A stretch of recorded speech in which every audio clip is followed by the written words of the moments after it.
Hello, I'm fine, thank you, and you. Tout le monde! Cette fameuse phrase que tous les professeurs de primaire en anglais nous faisaient religieusement réciter à chaque début de cours et dont j'ai finalement compris la signification au début de ma première secondaire. Et oui, je suis si nul que ça en anglais. Qu'allez-vous faire? Hein? Bref, je m'emporte. Mais voilà, pour une première fois, devrais-je dire une deuxième, pour une capsule qui dure trop longtemps pour être intéressante, portant sur ces mondiaux de hot dogs que sont les Américains, sur ces buveurs de thé. Indeed, les Anglais, et bien évidemment, sur ces Paris, rond-point, Arc de Triomphe, baguettes, sont les Français. Et bien sûr, attachez bien votre casquette pour ne pas faire une explosion cérébrale majeure. Sur nous, les Québécois. On est dans un cours d'histoire au Québec, gang. Croyez-vous sérieusement qu'il n'y aurait pas de ces personnes n'ayant tellement rien à faire de leur vie qu'ils s'obstinent sur quelle région du Québec a créé la poutine? Mon Dieu qu'on a rien à faire, hein? Bref. Je vais vous présenter la Révolution américaine. Ah, mon Dieu que c'est long. Ah ouais, pas moi ça. Donc tout commence à la fin de la Première Guerre mondiale, et je ne vous parle pas de celle du début des années 1900, mais plutôt de la guerre de 7 ans. Ou de la guerre de la conquête. Mais c'est la même guerre, mais dans des dates différentes. Réfléchissez-y un peu. C'est insensé. Mais bon. En 1763, un de ces multiples traités de Paris, signé à Paris, est signé dans lequel la Nouvelle-France est entièrement cédée à ces foutus Anglais. Indeed. Après la guerre que les Français ont, soit dit en passant, complètement perdu, ils n'ont perdu une méga gros partie du territoire en Amérique et avec plein d'îles antillaises et genre des parties en Inde puis en Afrique, whatever. Ils déclareront: ce fut un succès diplomatique et militaire d'avoir réussi à conserver les îles antillaises de la Guadeloupe et de la Martinique sans perdre un seul territoire en Europe. Ah bon? Mais pouvez-vous vous réveiller? Allô? La Terre appelle la Lune! Bref, la France est honteuse et pieuse. Elle n'est plus, et de loin, la première puissance mondiale, dépassée par les Britanniques. Oh non, pas encore vu! Quoi? Qu'y a-t-il? Vous nous aimez pas? Qui se prennent désormais la grosse tête. Donc là, c'est rendu que l'Angleterre et la France sont endettées jusqu'aux dents. Alors, pour remédier à ce problème et à ces chamailleries enfantines, les Anglais ont décidé de mettre des taxes sur divers produits, sur ces fameuses 13 colonies. Et c'est là que la merde attaque le ventilateur, parce qu'ils vont décider de mettre des taxes en 1764 sur le sucre. Et il faut dire qu'ils aimaient vraiment le sucre. Tout comme les petits-enfants de 6 ans se précipitant sur le cube de cassonade que tu mets dans ton café le lundi matin pour te réveiller, mais que tu ne trouves pas parce que ton gosse l'a mangé. Et oui, maman, c'est moi qui durant tout ce temps-là volais tes cubes de sucre. Mais aussi sur d'autres produits dérivés comme le rhum. Et les Américains aiment beaucoup le rhum. D'autres taxes feront le mécontentement des Américains, notamment en 1765, en l'instauration du Stamp Act, qui était grosso modo sur tous les papiers possibles et imaginables. Et ça fait penser à une blague que tous les gars du primaire criaient. L'école nous étouffe parce qu'elle utilise du papier pour les examens et que les papiers viennent des arbres, puis que lorsqu'on coupe les arbres, on peut plus respirer parce que c'est les arbres qui crient l'air. Non, Tommy, ça ne fonctionne pas comme ça. Et quand on dit papier, on dit carte à jouer. Il faut dire que toutes les îles de Las Vegas seraient très fâchées. Et finalement, en 1767, le Township Act, qui met une taxe grossièrement sur tous les produits importés. Ils étaient en colère! Surtout que leur devise était No taxation without representation. L'instauration du Tea Act, le 10 mai 1773, causera quelques mouvements chez ces businessmen. Cette taxe-là aura pour but de donner le monopole du thé de Chine à la compagnie Design Oriental qui était alors près de la faillite parce que les Américains, sous les conseils de John Dickinson, avaient boycotté la compagnie. Résultat, plusieurs marchands américains font faillite, le thé est invendable dans la colonie, ce qui fait descendre son prix qui était auparavant de 320 000 livres sterling à seulement 520 livres. Oh mon Dieu! Comment allons-nous rester en vie si on vend le thé maintenant à seulement 520 livres? Donc là, le gouvernement de Grande-Bretagne essaie tant bien que mal d'aider la compagnie Design Oriental tout en réduisant le mécontentement des Américains qui augmente de plus en plus. Et pour ça, ils vont retirer la taxe du thé pour la compagnie de design Oriental. Donc, ils sont exclus de la nouvelle taxe, ce qui est logique si on se dit qu'ils étaient déjà exclus de la taxe. Et ils vont réduire les taxes aux Américains qu'ils avaient mis un peu auparavant. Donc, toutes les autres taxes que j'avais dit un peu plus tôt. Vous me suivez? Mais le mal était déjà fait. Si bien que le 16 septembre 1773, 7 mois après l'augmentation du thé par la Grande-Bretagne, 6 bateaux de la compagnie britannique accostèrent aux 13 colonies. Un à New York, un à Philadelphie et un à Charleston, ainsi que 3 à Boston.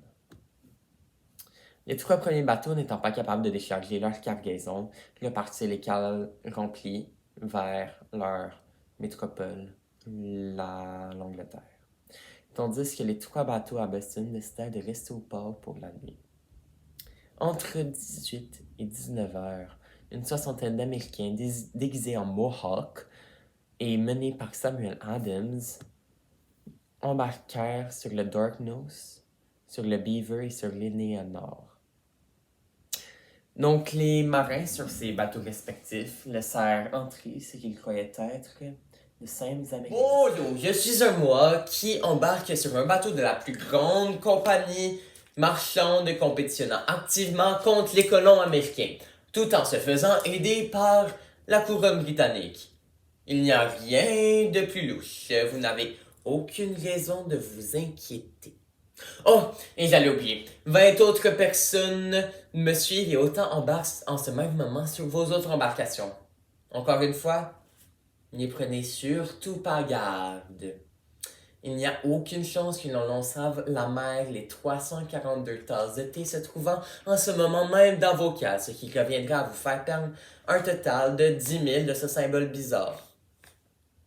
Des livres sterling, je suppose. Oh, surtout, vous n'avez aucun mot à dire puisque j'ai les bâtons de la parole. Un bâton qui, grosso modo, sert juste à parler. Monsieur, je n'ai... Chut, mon enfant, j'ai le bâton de la parole. Et maintenant, sortez-moi toutes les caisses de... Définitivement, ce qui va se passer. 45 tonnes de thé seront jetées à la mer et comme conséquence, le roi George III fermera définitivement le port de Boston. Il va retirer au... C'est définitivement ce qui va se passer. 45... C'est définitivement ce qui va se passer. 45 tonnes de thé seront jetées à la mer et comme conséquence, le roi George III condamnera le port de Boston, va retirer le pouvoir des instances locales et va augmenter la pression militaire dans les colonies, ce qui ne fera qu'accentuer le désir de révolte et de liberté des Américains. Certaines personnalités comme John Hancock défiaient leur métropole en cachant du verre, du thé, du plomb ou encore du papier dans leur cale et en le revendant aux colonies sans payer de taxes. Mais finalement, en 1768, la Royal Navy finit par capturer le Liberty, le bateau de John, sous prétexte de non-paiement de droits de douane. Quelle belle journée qui s'annonce encore aujourd'hui sur les mers. Vous, là-bas, que faites-vous?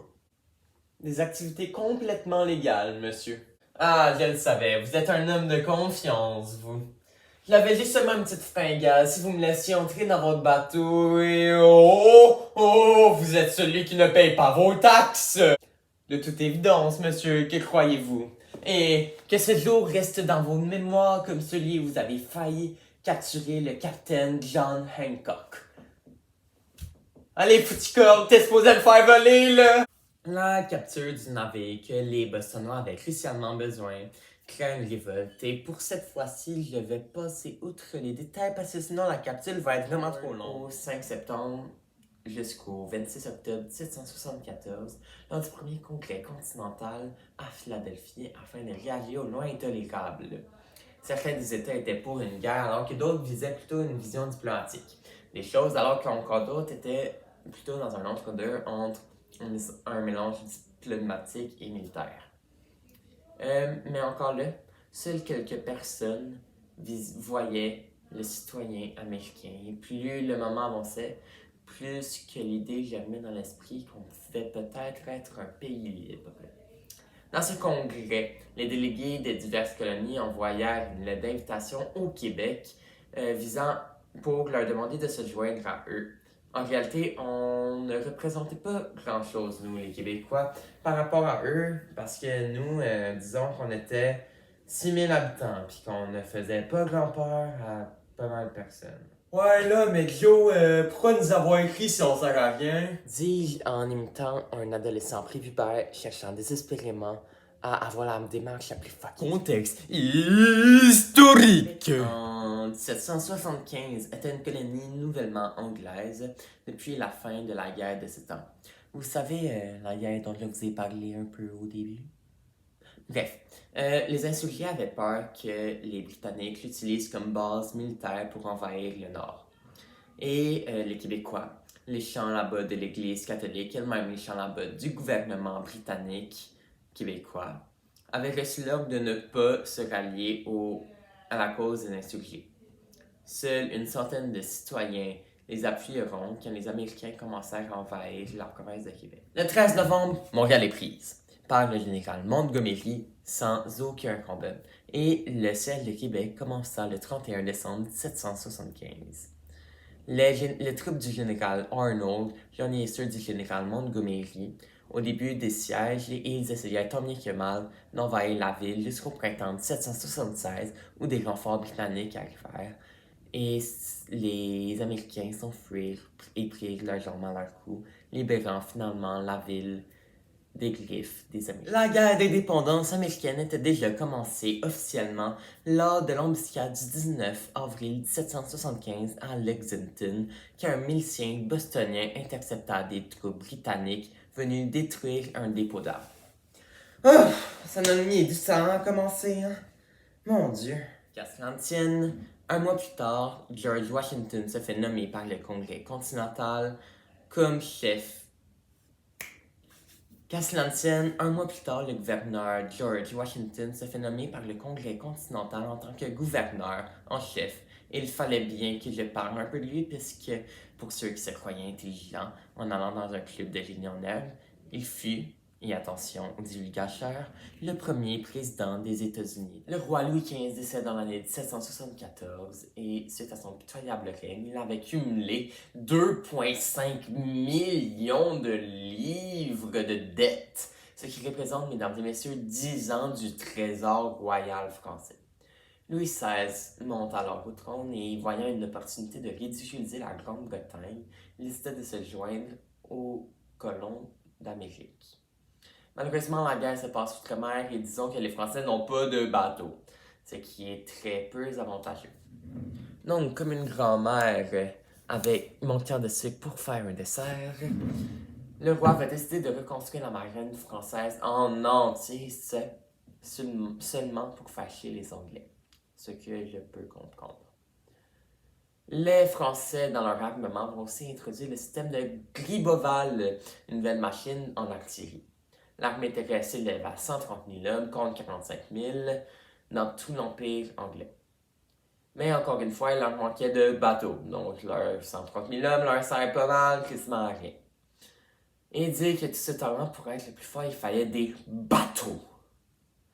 Bref, Alors la France commença le projet pharaonique dans lequel elle dépensera encore quelques millions de livres supplémentaires de quoi endetter encore plus le pays endetté.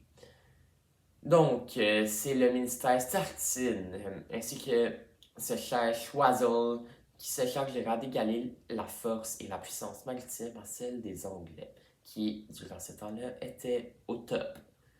Pendant ce temps-là, la France enverra 2 millions de livres qu'elle n'a pas, soit dit en passant, aux Américains, mais aussi des vêtements pour 30 000 hommes, 4 000 tentes, 30 000 fusils avec baïonnettes, 194 canons, 27 mortiers, 13 000 obus, 50 000 boulets, mais surtout 10 tonnes de poudre noire.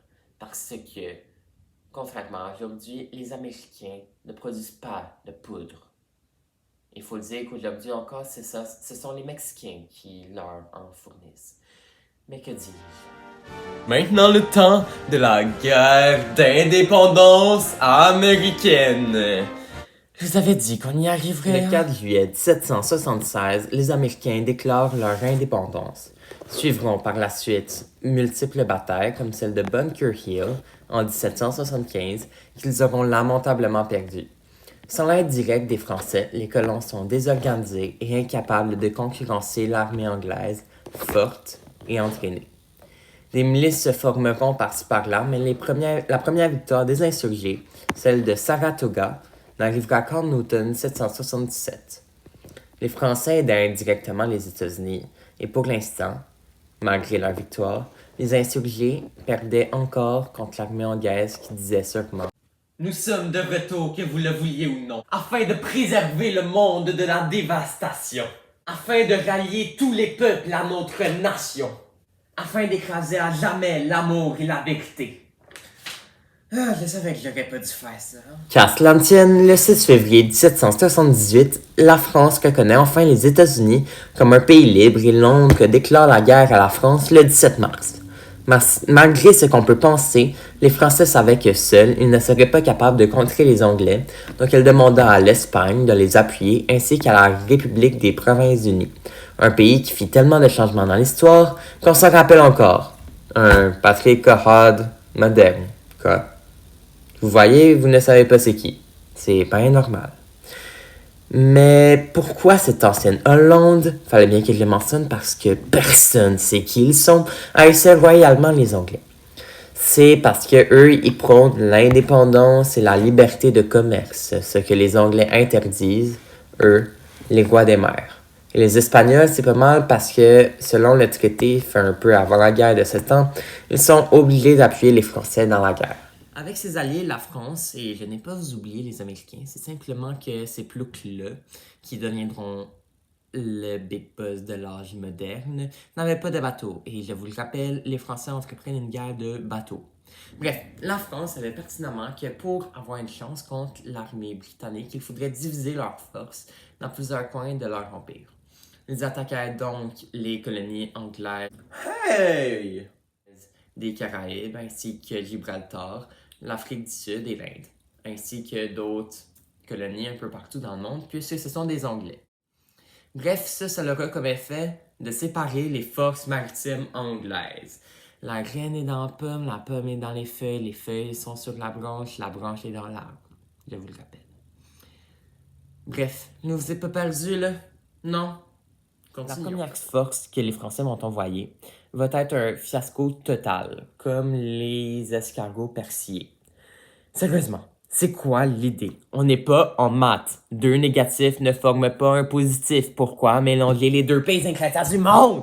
Sérieusement, vous avez pas mieux pensé que vous pouvez pas vous réveiller un peu du persil? C'est le seul aliment auquel vous avez pensé pour assaisonner un escargot? Bref.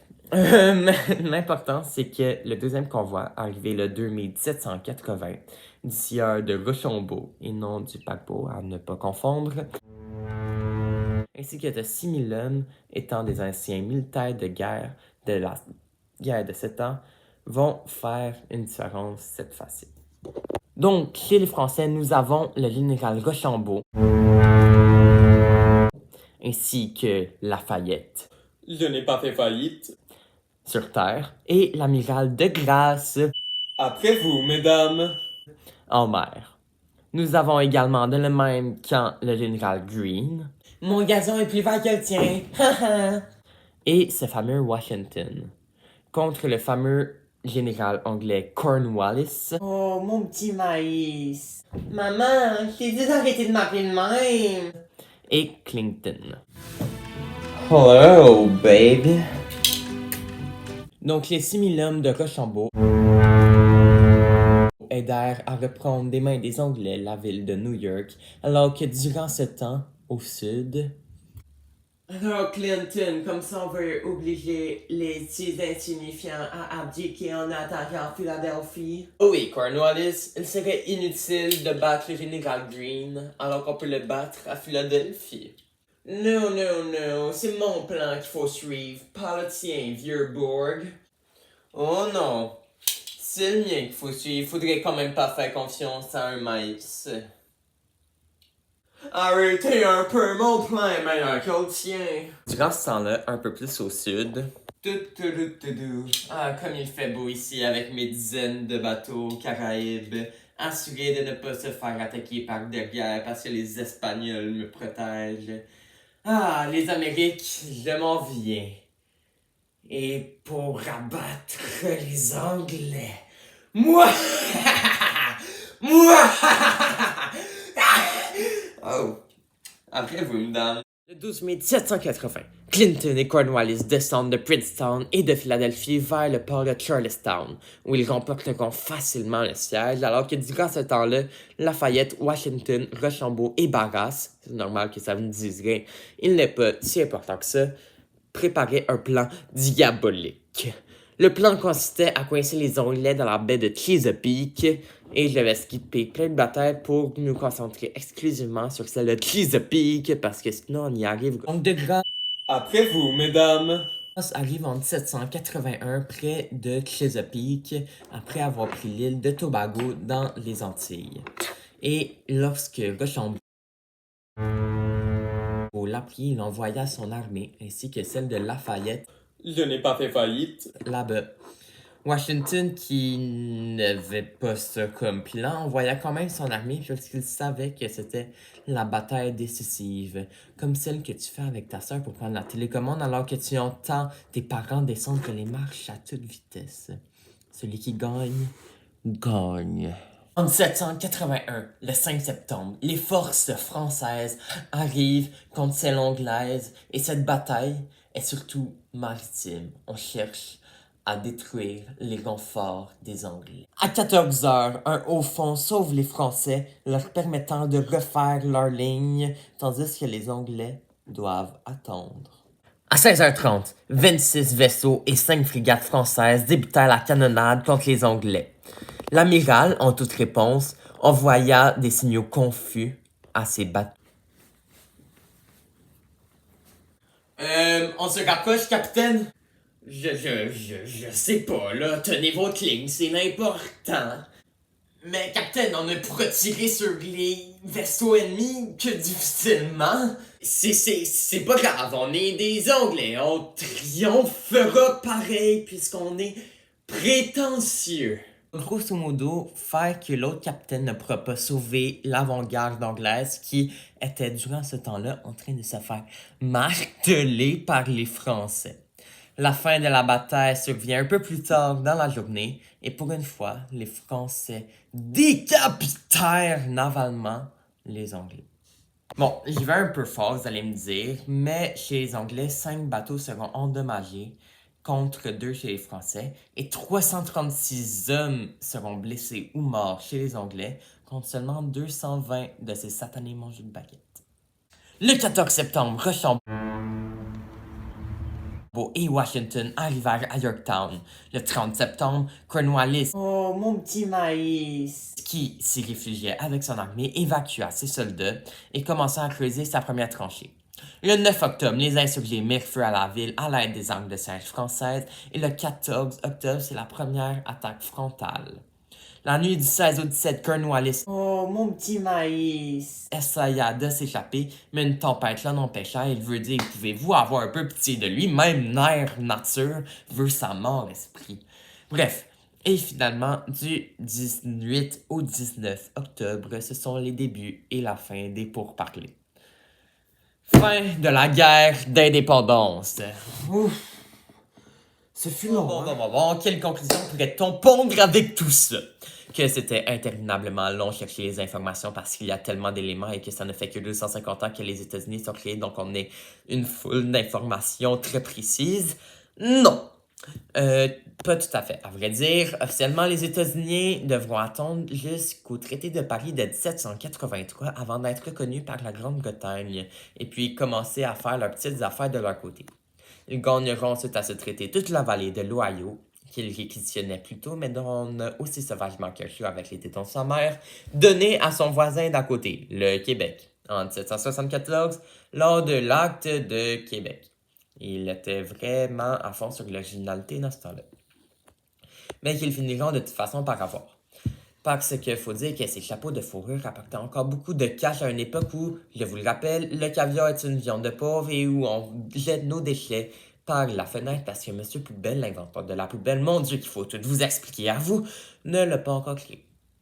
Puis là, les Américains ont tellement honte de la couronne britannique qu'ils voudront changer leur langue pour le français. Vous savez, la langue la plus facile à apprendre dans un pays. Bref, mais ils ne le feront pas, au grand malheur des vieux pépés québécois qui souhaitent visiter quelque chose d'autre que la France. Mais bon. Des milliers de fidèles qu'on nommera plus tard les loyalistes se déplaceront des États-Unis vers d'autres provinces britanniques, dont le Québec.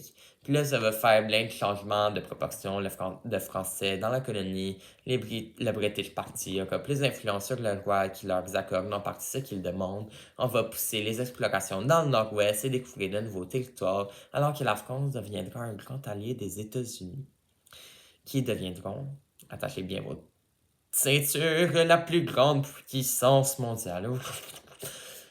Mais qui aurait pensé? Mais la France va rapidement tomber dans un chaos avant de leur envoyer, une centaine d'années plus tard, une madame tenant un bouquin et une torche en 1876 pour fêter le 100e anniversaire des États-Unis. Donc, en bref, les États-Unis sont indépendants.